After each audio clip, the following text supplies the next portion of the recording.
Labdien, svētdienas dienā! Kā vienmēr, tradicionāli, man ir radušās pārdomas par to, kas notiek mūsu valstī, un ne tikai mūsu valstī. Tas ir raksturīgi brīvdienās, katrā gadījumā man. Es tā ar humoru visu to sāku, ja?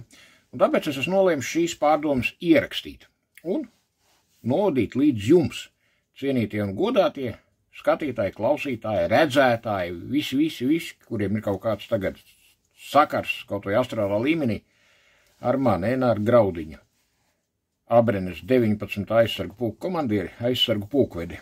Un domas man ir tādas, vienkārši saliek viņus visus pa plauktiem. Es speciāli pagaidīju laiku, zināmu laiku, līdz pateikšu no kura datuma, kopš 2023. gada 14. aprīļa. Šodien mums it kā ir 23. aprīlis. Tātad pagājuši ir faktiski 10 dienas, ja, kopš viena notikuma. Un pie šī notikuma es gribētu apstāties sīkāk, bet sākšu es ar tā nedaudz nostāk no tā visa. Tātad Latvijas valsts ārpolitikas absolūti skaidra definīcija, vismaz es tā to saprotu, ir sekojoša, ka Latvija iestājas par pilnu Ukrainas teritoriālo suverenitāti, un tā tālāk un joprojām. Kategoriski ir pret Krievijas agresijas un iebrukumu karu Ukrainā un tā tālāk, atkal, to mēs visi varam smuki definēt, ja tāds arī tiek definēts, un tā tālāk. Un tā tālāk, un tagad kaut kas būs. Jūs saprotat, ka tagad kaut kas būs. Jā, tiešām būs. Tātad būtība ir tāda. Ja to, ko definē mūsu valsts augstākās amata personas, mēs uztveram nopietni, un tam ticam, un saprotam, ka tam tiešām tā ir jābūt, kā arī saprotam, ka lai tiešām šī Ukrainas suverenitāte saglabātos, atklāti sakot, runāsim godīgi, un lai arī mums būtu mierīgāk Latvijā, es uzsveru vārdu, vienkārši būtu mierīgāk. Tātad dabīgi, kad, ja mēs pie pilnu prātu esam tikai, ja, mēs esam ieinteresēti Krievijas Federācijas militārā sagrāvē Ukrainā, viennozīmīgi. Un mēs esam ieinteresēti neiznīcināt Krieviju. Viņi to paši bez mums izdarīs. Bet mēs esam ieinteresēti, lai šī telpa, ģeopolitiskā telpa no Kaļiņingradas līdz Vladivostokai būtu prognozējama, normāla un cilvēcīgi un cilvēciski saprotama, pats galvenais. Tas ir iespējams tikai pie kāda nosacījuma. Es to jau daudzkārtīgi teicis, ka dabīgi, ka Krievija zaudē karu Ukrainā. Par to īstenībā nav jāsatrauc īpaši traki, ja mēs tā pieejam ļoti globāli, jo šo karu viņi jau ir zaudējuši faktiski.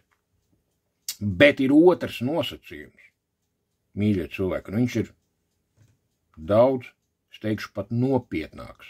Ja mēs skatāmies kā kaimiņu valsts, kurai ir kopēja robeža ar Krievijas Federāciju, tad šis nosacījums ir sekojošs, ka Krievija sabrūk daļās, tas ir mana prognoze. Principā tas pats, kas notika ar PSRS savā laikā, ja.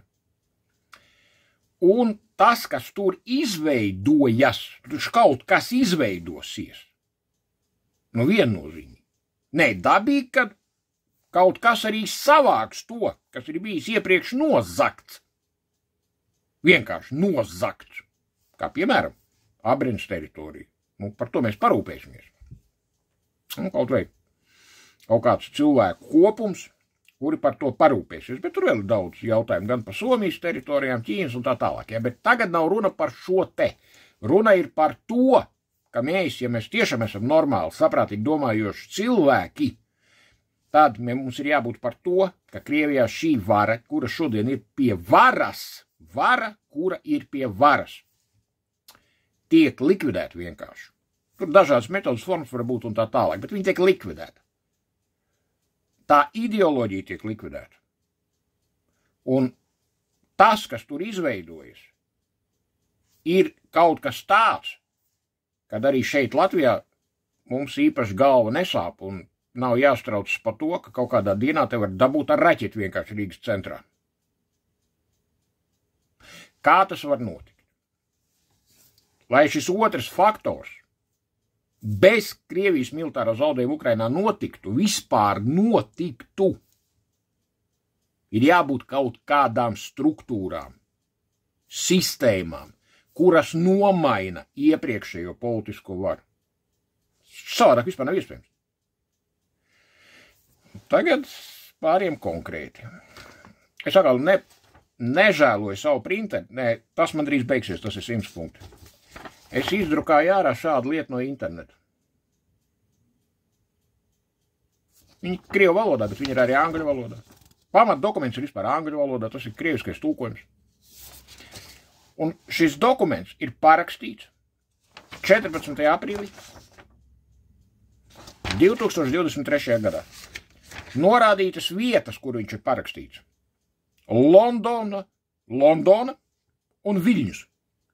Viļņa. Tūko krieviski, ja? Tātad Londona, Viļņus. Londona un Viļņa. Un kas ir šīs divas A4 formāta nepilnas lapas? Tātad šīs A4 formāta nepilnas lapas ir sekojušas. Nu, tā kā katrs trešais jau saprot, ko es runāju krieviski, tad es viņu vienkārši nolakstu augšu, ja? Декларация, иековас на русском языке, башкирского и татарского национальных движений о взаимном признании и сотрудничестве. Es pārtulkoju absolūti latviski un absolūti precīzi. Tātad tā ir deklarācija baškīru un tatāru nacionālo kustībām, vai vēl precīzāk, ja viņi ir galīgi, tagad mēs liekam tā precīzi latviski kopā. Tātad baškīru un tatāru nacionālo kustību deklarācija par appusēju atzīšanu un sadarbību. Un absolūti precīzs, gramatiski, literārs latvisks tulkojums. Un šajā deklarācijā ir punkts 3, kurš skan: Признаем права Башкортостана и Татарстана на обретение независимости, выход из состава РФ и обязуемся поддерживать друг друга на этом пути. Tātad precīzs tulkojums ir tāds. Atzīstam tiesības Baškortānai un Tatarstānai iegūt neatkarību. Iziet no Krievijas federācijas sastāvā un apņemamies atbalstīt viena otru šajā ceļā. Saprotu vispār šo dokumentu loģiku un jēgu. Man ar to nav laika nodarboties. Katrs no jums var ieiet Googlā mamā un paskatīties, kāda ir Tatarstānas un Baškortānas ekonomika, derīgie izrakteņi visas Krievijas kontekstā. Visas Krievijas kontekstā. Es domāju, ka pielieks. Te, es domāju, pat Intam Ulmanim pieliektu. Nu, no drošības policijas. Lai gan, nezvai. Tās ir divas vadošās republikas valstis šodien Krievijas federācijas sastāvā, kuras ir galēji, es uzsveru, neapmierināts ar Maskavas īstenoto politiku. Ar viņiem jau bija problēmas, sākot jau Jeļcina laikā bija Tatarstānu, Tatārī, varbūt viņu varētu latviski saukt, tā ir galvaspilsēta Kazaņa, tātad Baškortānai galvaspilsēta ir Ufa. Ar viņiem jau bija problēmas, jau Jeļcina laikā, jau laikā, kad sākās pirmā un pēc tam otrā Čečenijas kampaņa saucamā, kā Krievijā viņu sauc, lai gan reāli tas bija Čečenijas karš. Tā ir vēl viena republika, kur arī situācija ir tāda, kā ir. Tad ir Dagestāna, tur arī situācija ir tāda, kā ir, bet līdz tam mēs kaut kad aiziesim. Bet šīs, mīļie cilvēki, ir divas vadošās nacionālās republikas Krievijas sastāvā, kuras pirmkārt atšķiras ticībā. Viņi nav pareizticīgie. Viņi ir musulmaņi. Musulmaņi. Tas ir pirmkārt. Otrkārt, viņi ir neiedomājami spēcīgs nacionālisms un milzīgākās dabas bagātības. Nauda. Jautājums. Priekš kam viņiem Maskava? Viņi arī to jautājumu jau sniedz atbildi. Tātad, šāds variants un šādi varianti ir par pamatu, lai mēs šeit Rīgā pēc 10 gadiem varētu mierīgi gulēt. Un tagad man ir jautājums visiem šiem Latvijas politiķiem, kas tur ir nodefinējuši dažne dažāda veida atbalstu Ukrainai, un tur mēs tur jau haidī. Man ir jautājums, kāpēc šis dokuments, kas faktiski ir sākums 2 neatkarīgām valstīm Krievijas federācijas teritorijā, ir pilnīgi palaists garām Latvijas masu medijos, plašsaziņas līdzekļos saucamajos. Un kāpēc nav nekur atspoguļots mūsu politiķu runās vispār? Vai izteikts atbalsts šādiem procesiem? Es uzsveru vārdu, ka šo dokumentu ir parakstījuši neatkarīgās Tatarstānas valdība un Baškīru Nacionālās kustības komiteja za rubežom ārvalstīs emigrācijā. Un konkrēti šīs 2 valstis ir Londona, apvienotā karaliste, un Lietuvas republika Viļņa.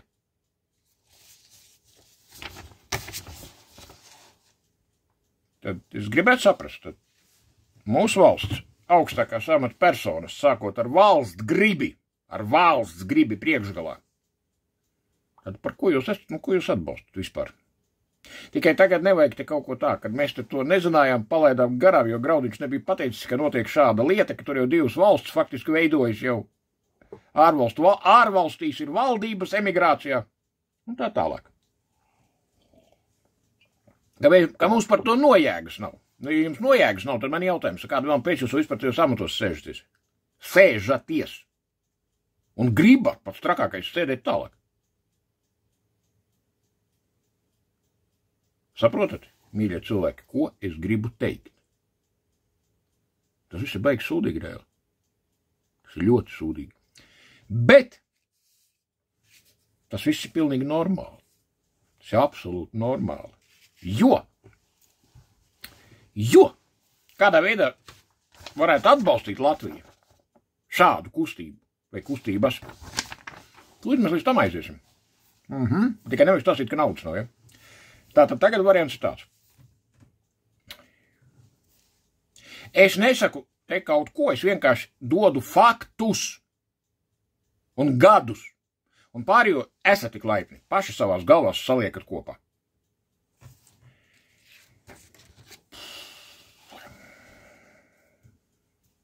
Tātad kopš 2015. gada akcijas sabiedrības Latvijas gāze valdes priekšsēdētājs ir misters Aigars Kalvītis. Ļoti cienījams kungs, biedrs un tā tālāk. Kopš 2015. gada.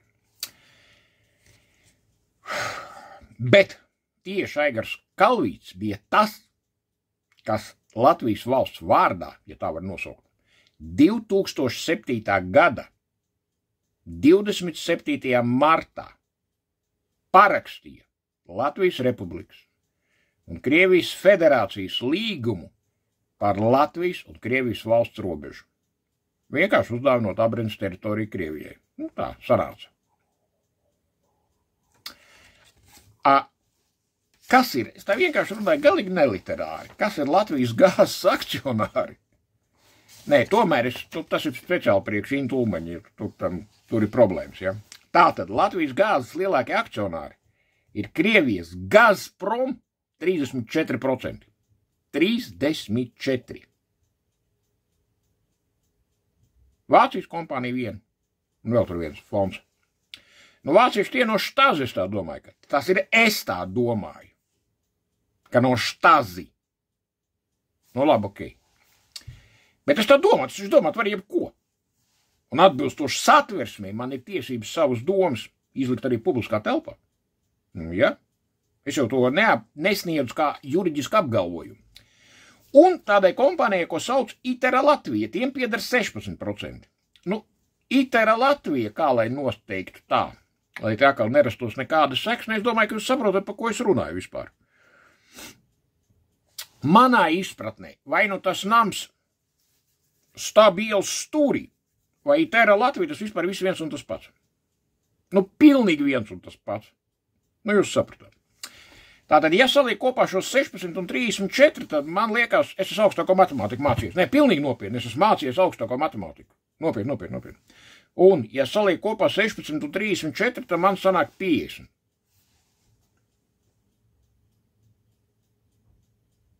Tātad Gazpromam kopā ar Stabielu ir 50% šajā Latvijas gāzē, kur kopš 15. gada valdes priekšsēdētājs ir augstu godātais Aigars Kalvītis, bet kurš savukārt 2007. gadā ir parakstījis Latvijas un Krievijas robežu līgumu, atdodot Abrenes teritoriju. Es uzdodu jautājumu. Jūs domājat, ka tā nav likuma sakarība? Es tādu dums jautājums uzdodu vienkārši. Bet te ir vēl lielāks humors. Kad no otras puses šo robežu līgumu tajā laikā parakstīja Mihails Fratkovs, kā Krievijas premjerministrs, 2007. gadā. Tikai viena nianse ir. Šis Mihails Fratkovs tajā pašā 2007. gadā, kā parakstīja miera līgumu ar Latviju un savāca Abrenu un viss kārtībā, ja? Tur ar iekšējām perturburācijām tika pārlikt citā augstā valsts amatā no premjerministra amata.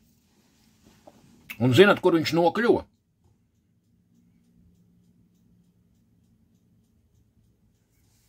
No 2007. gada Mihails Fratkovs līdz 2016. gadam bija Krievijas ārējā izlūkdienas direktors. Krieviski saucās Služba Внешней разведки Российской Федерации.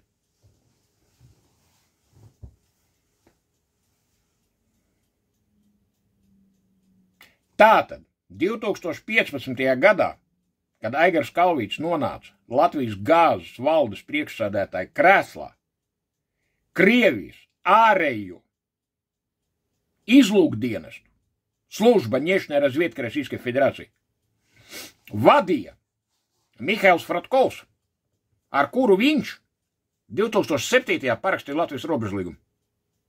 Es nezinu. Nē, tā var, nē, tas viss var, nē, varbūt tas viss kaut kāds baigās sagadīšanās. Ja? Pie kam, būdams gan premjerministrs, gan Krievijas ārējās izlūkošanas dienesta direktors Mihails Fratkovs bija Krievijas drošības padomes loceklis, ja būtu precīzi no 24. aprīļa 2004. gada līdz 5. oktobrim 2016. gadam. Mīļie draugi, es pietiekoši esmu ticies ar dažādu rangu un līmeņu Krievijas politiķiem savā dzīvē, tāpēc es jums varu pateikt, ka viņi, un tiem tur ir sajēga par kaut ko, bet ir tādi cilvēki, varat neuztraukties, ir skaidri un gaiši man definējuši, viņš saka, Enar, drošības padome, neformāli, ir šodienas Krievijas politbirojs, kā agrāk bija politbirojs centrāla komiteja, partijas komunistiskajā. Savā laikā tiek atcerās padomju laiks. Un tikai tur tiek pieņemti visi strateģiskie lēmumi.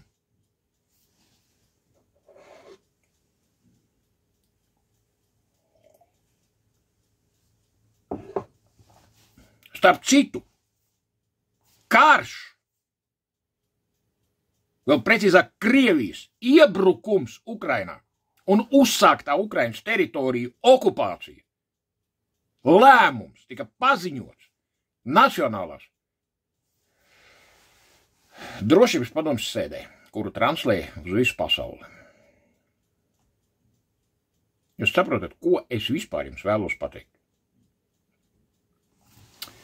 Un, nē, to nesaku. Leta, TVNet. 2023. gada 3. marts, 16:30.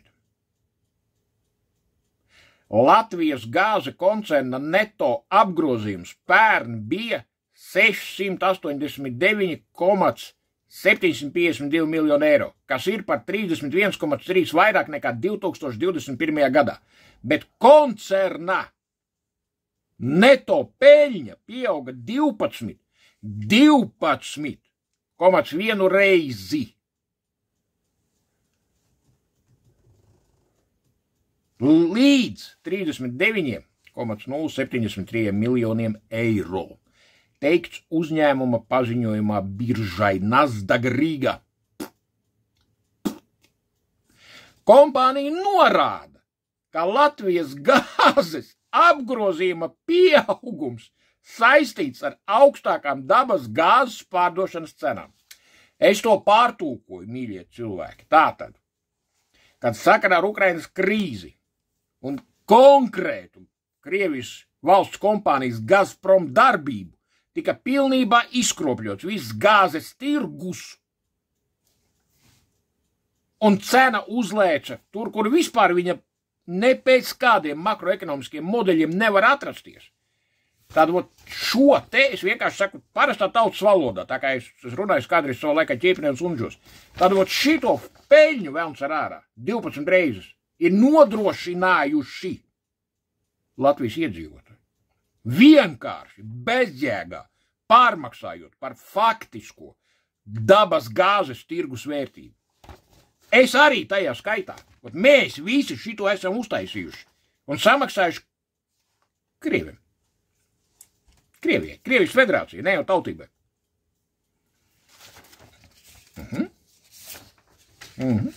Un minimums 50% no šitā visa dividendēs tiks izmaksāts divām, tajā skaitā puse no peļņas, minimums puse, ja? Divām kompānijām. Krievijas Gazpromam un ITRE Latviju.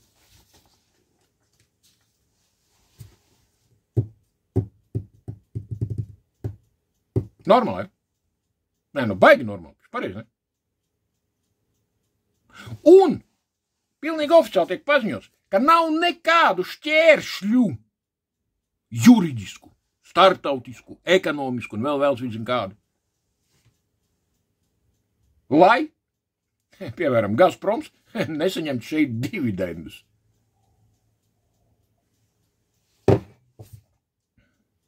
Nu, un ko jūs gribat? Un nobeigšu, man tas viss šeit tikai tālu reāli, nopietni, pilnīgi nopietni. Un nobeigšu, ka gāzes pārvades sistēmas, visas infrastruktūras vadītāji ir tāda kompānija akciju sabiedrība Gaso, kur tagad tur pārdot tipi igauņiem, ja? Un kuras vienīgais akcionārs, cik es saprotu, ir Latvijas gāze. Nu, varbūt kaut ko kļūdos. Nu, lūk, šo visu struktūru vada Ilze Petersone Godmane, kura savukārt 2009. Līdz 2017. gadam bija Latvijas Republikas iekšlietu ministrijas. Tas ir, kuras pāraudzībā ir drošības policija. Valsts sekretāri. Tur informācijas slēgts, nu vienkārši tur līdz dullumam, tur virs griestiem. Tātad, jūs vispār saprotat, kas šeit notiek. Un pat šodien no visas Latvijas iedzīvotāju naudas, kur ir pārmaksāta par pilnīgi absurdu gāzes cenu, kurai ir radusies Krievijas noziedzīgā kara rezultātā. Dividends tiek pārskaitīts čekistiem uz Maskavu. Par ko mēs vispār runājam? Vispār par ko? Visu gaišu.